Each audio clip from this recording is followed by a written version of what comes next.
like clock. I can't stop. Fuck around, make my 40 pop. No popcorn, I pop pistols, reaming my body. Alright guys, a new chapter of the Boruto manga actually just released and it was absolutely insane. The first thing that I do want to talk about is a lot of things that we did talk about in the preview. Now the first thing is going to be Naruto's health. We still don't know about Naruto's health, but I do want to point out there were some actual progressions. In this chapter right here, it seemed that Naruto actually passed out. Now he passed out of nowhere. No one really hit him. He was just chilling, just sitting down, and he just passed out. He said his body felt like lead, and he said that this wasn't good. Now I don't necessarily know what that means. You know, of course, if Naruto knows that he's gonna die, why would he say this isn't good? You should know what's gonna happen. But also, it's still kind of confusing, man, because they didn't necessarily make it definitive. Naruto could have said like this was it. It could have been a much more emotional scene with Kawaki and Sasuke all looking at him. Of course, we understand that Momoshiki, or excuse me, BoruShiki in this particular situation is bearing down and looking at them and potentially trying to take Kawaki, but at a certain point you could kind of make it seem a little bit more emotional at the end.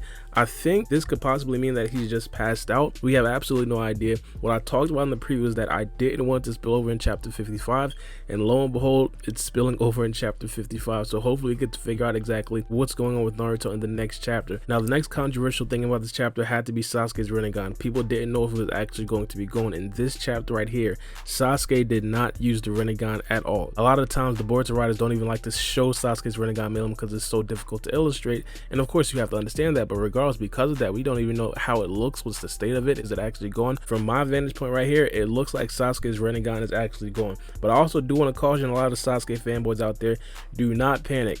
Sasuke's Rinnegan could literally be back in the next chapter. We have absolutely no idea. But coming into this chapter, one of the biggest things that we needed to see was a pattern of how Boruto could potentially take back over his body from Momoshiki. In the preview, I talked about how Boruto could potentially use the Jogan to possibly take back over his body from Momoshiki, and I also talked about how Sasuke could potentially put BoruShiki under a Genjutsu and then have Boruto take back over.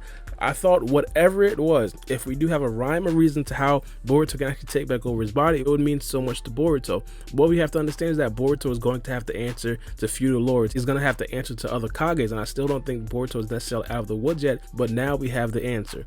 Momoshiki really only takes over and Boruto is completely depleted of all his chakra. In this chapter right here, Sasuke broke it down to a complete science. It started off when Sasuke tried to attack Momoshiki with the lightning style, and instead of absorbing the lightning style, BoruShiki took it straight to the chest. Sasuke found that super weird. He also tried to hit him with the Amaterasu. Regular Momoshiki or even Boruto with the Karma Seal can actually absorb an Amaterasu, and not only that, the final straw was of course when Sasuke tried to hit BoruShiki with a fire style fireball jutsu.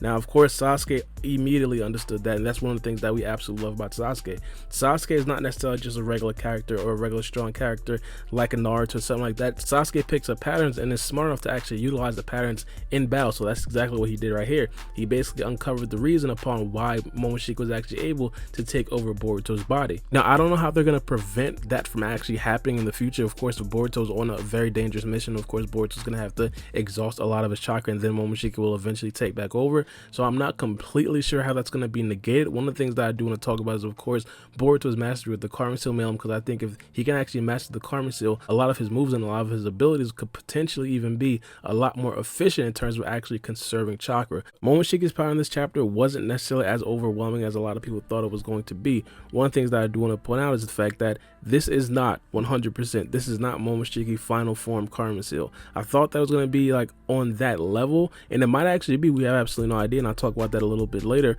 but it just seems like it's not necessarily there yet. Now don't get me wrong, I wasn't necessarily like Momoshiki was being overpowered by Sasuke and Kawaki or anything like that. We could have clearly seen from a mile away that Momoshiki definitely had the upper hand, but we do have to understand that Sasuke was at a weakened state, and of course he doesn't necessarily have his Rinnegan, but I think it's just clear that Momoshiki is not at that level as he was back when he was in his final form stage. Now I think he might actually be a little bit weaker than the actual Momoshiki, the single Momoshiki, and I'll explain why. This right here is pretty much because he doesn't necessarily have the adequate chakra reserves to actually even assume that form.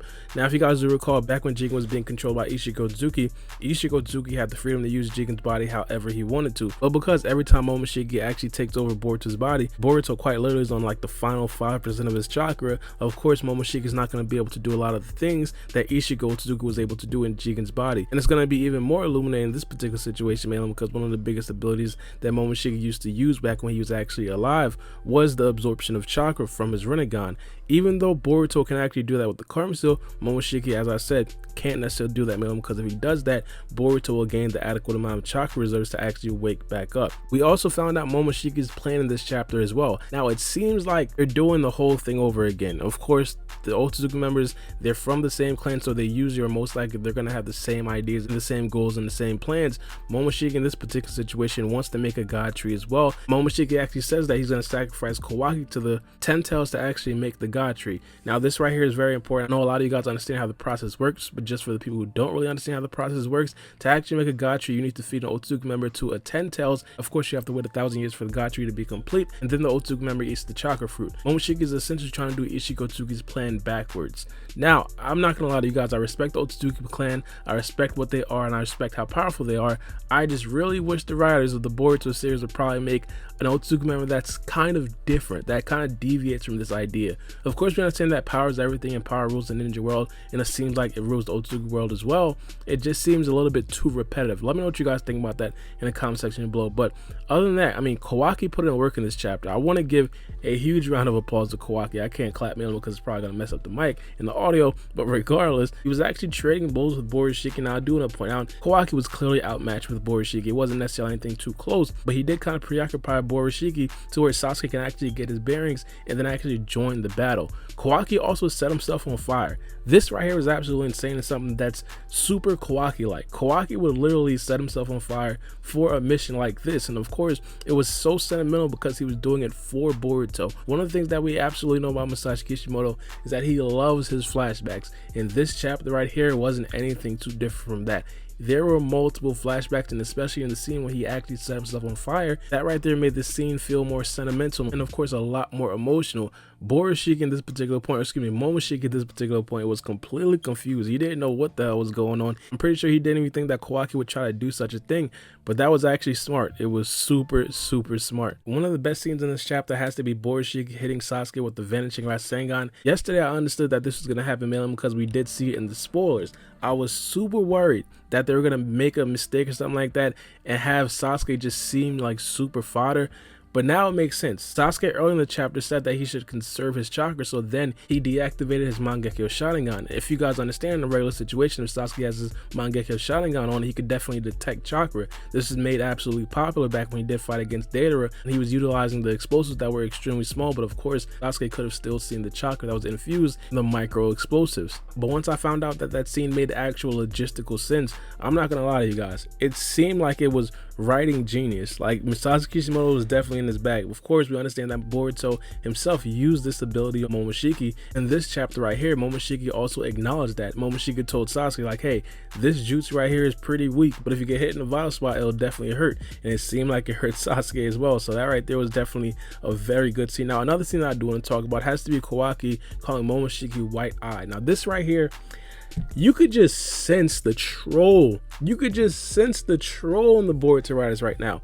We have absolutely no idea if this is a Byakugan or if this is actually a Jogan. In the Boruto anime, this looks like a Jogan, but in the Boruto manga, it looks like a Byakugan, and Sada even said it looked like a Byakugan, but of course Sada never seen the Jogan, so we can't necessarily take her word for it. Now, instead of Kawaki calling Momoshiki's eye exactly what it is, because of course, if it is a Byakugan, it would not be the first time Kawaki's seen a Byakugan. Kawaki's seen Hinata with a Byakugan, and I would 100% would not be surprised if in an anime-only episode, Kawaki also seen Himawari with a Byakugan. Instead of Kawaki saying Byakugan, he just said white eye. Now we have to raise the question, is that actually a Jogan? And if it is a Jogan, did it actually do anything in this chapter? A whole bunch of questions, man. I have absolutely no idea. But overall, this chapter was definitely a very good chapter. I'm pretty sure a lot of you guys enjoyed it as well. Let me know what you guys think. It's me, your boy, Baara, and we out. It's a knife.